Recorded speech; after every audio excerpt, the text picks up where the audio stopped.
আসসালামু আলাইকুম রহমতুল্লাহি ওয়া বারাকাতুহু। বন্ধুরা, আজকে আপনাদের সম্মুখে আমি সংক্ষেপে কিছু কথা বলার জন্য হাজির হলাম। আশা করি আপনারা সকলে ভালো আছেন, আমিও আল্লাহর অশেষ রহমতে ভালো আছি। আজকে আমার আলোচ্য বিষয় বাংলাদেশে ইসলাম প্রচারে ওলি আল্লাহ, ফকির, দরবেশ, আউলিয়া ক্রামের অবদান কি, এই বিষয়ে আমি অল্প কিছু কথা বলবো ইনশাআল্লাহ, যদি আল্লাহ আমাকে তৌফিক দান করেন। আসলে আপনারা জানেন, এই উপমহাদেশ, বিশেষ করে বাংলাদেশ, ভারত ছিলেন একটি হিন্দুবাদী প্রদেশ বা দেশ। এখানে কোনো নবী, রাসূল বা সাহাবা ইজমান আসেন নাই। এখানে এসেছেন কে? 360 জন আউলিয়া ক্রাম, যাদের নাম আমরা সকলেই জানি। হযরত শাহজালাল, শাহ পরাণ, শাহ মকদুম, শাহ কারামতুল জৌনপুরি, এমনিভাবে অসংখ্য আউলিয়া ক্রাম এই বাংলার আনাচে কানাচে এসে তেনারা দিনের দাওয়াত দিয়ে আজকে আমাদের এই বাংলাদেশের অলিতে গলিতে শায়িত রয়েছেন। তেনাদের মাধ্যমেই আমরা এই ইসলামকে পেয়েছি। আসলে আপনারা হয়তোবা অনেকেই ভুলে যেতে পারেন, অনেকেই হয়তো তাদের অবদানকে অস্বীকার করতে পারেন, কিন্তু প্রকৃতপক্ষে তাদের অবদানের মাধ্যমেই আমরা কিন্তু ইসলাম পেয়েছি এই বাংলাদেশে।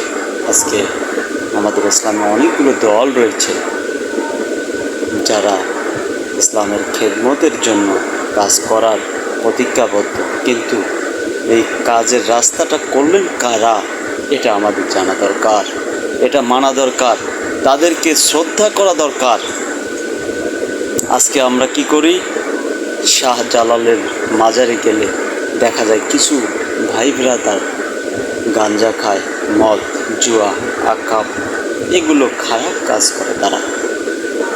এটা দেখে আজকে আমাদের ইয়ং জেনারেশন থেকে শুরু করে যত বড় বড় বড় আলেম, বড় বড় স্কলার, আজকে তারা বলতেছে শাহজালাল মানেই ভণ্ড, তারা বলতেছে শাহ মকদুম মানে ভণ্ড, তারা বলতেছে কারামতুল জৌনপুরি মানেই ভণ্ড,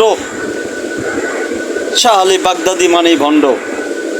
ভাই, সব ভণ্ডামি যারা করে তাদেরকে বলেন, আর যারা আল্লাহর খেদমত করলেন, ইসলাম কায়েম করে গেলেন, আজকে আপনাদেরকে ইসলামী দল করার জন্য, মাদ্রাসা করার জন্য, মসজিদ করার জন্য জায়গা করে দিয়ে গেলেন, পরিবেশ তৈরি করে দিয়ে গেলেন, তাদেরকে ভণ্ড বলা তো আমাদের উচিত না ভাইয়া।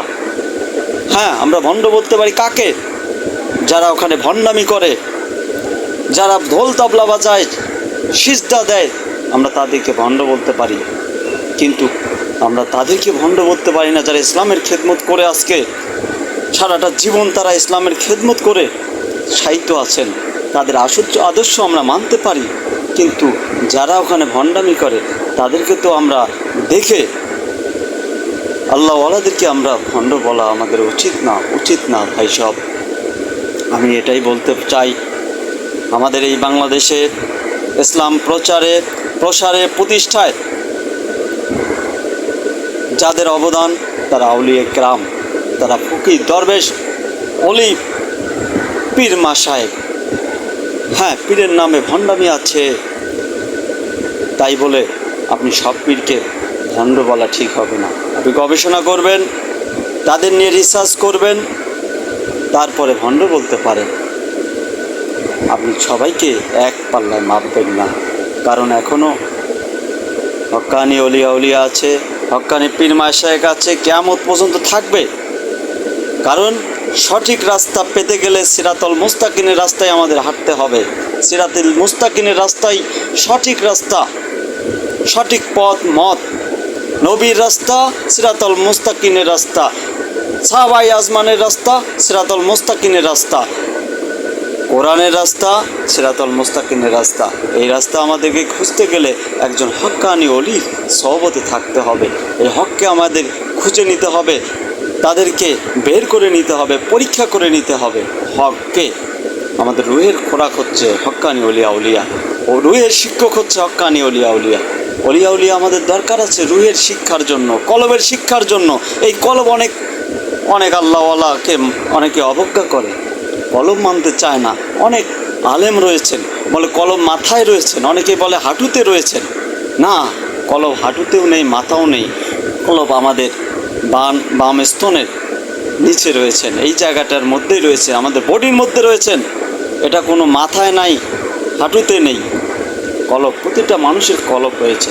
যার কলব পরিষ্কার, যার কলব শুদ্ধ, সে মানুষটি হয়ে যাবে শুদ্ধ, সে মানুষটি হবে আল্লাহওয়ালা। এই কলব শুদ্ধ করতে গেলে আমাদের পাপ থাকা যাবে না, আমাদের পূর্ণিমা থাকা যাবে না, আমাদের এবাদত থাকতে হবে। এবাদত বন্দিগি থাকার পরে, আল্লাহর সন্তুষ্টি লাভের পরে আমরা এই কলব শুদ্ধ পাবো, আল্লাহওয়ালা হতে পারবো। সর্বশেষ আপনাদের কাছে আমার একটাই অনুরোধ, আমরা আউলিয়া কেরামদের মানব, কারণ এই দেশে আউলিয়া কেরামেরাই এসেছেন। তারা এসে আমাদের এই দেশকে ইসলাম কায়েম করে আজকে আমাদেরকে মসজিদ, মাদ্রাসা, খানকা এসব প্রতিষ্ঠা করে আজকে আমরা ইসলাম কায়েম করতে চাই, ইসলাম প্রতিষ্ঠা করতে চাই, ইসলামী দল গঠন করি। ভালো, আপনাদেরকে ধন্যবাদ। তবে আউলিয়া কেরামদেরকে বাদ দিয়ে না বাবা, তাদের আদর্শ মানেন, তাদের আদর্শ মতো চলেন, তাদের পথে মতো চলেন। আশা করা যায় আপনারা কামিয়াবি হবেন, দুনিয়া এবং আখেরাত দুই জায়গায় আল্লাহ সফলতা লাভ করবেন। আমি সর্বশেষ এই কথা বলবো আবারও, আমরা আসেন সকলেই ওলিয়া আল্লাহদের আদর্শে মতে পথে চলি, আমাদের দেশ জাতি সব গঠন করি। আল্লাহ যেন আমাকেও সেই ওলিয়া উলিয়াদের পথে মতে চলার তৌফিক দান করে একজন হক্কানি ওলি হয়ে, হক্কানি আল্লাহর প্রিয় বান্দা হয়ে যেন আল্লাহ কবুল করেন। এই দোয়া চেয়ে আপনাদেরকেও এই দোয়া করে আমি আমার সংক্ষেপে কথা শেষ করছি। আসসালামু আলাইকুম রহমতুল্লাহি ওয়া বারাকাতুহু।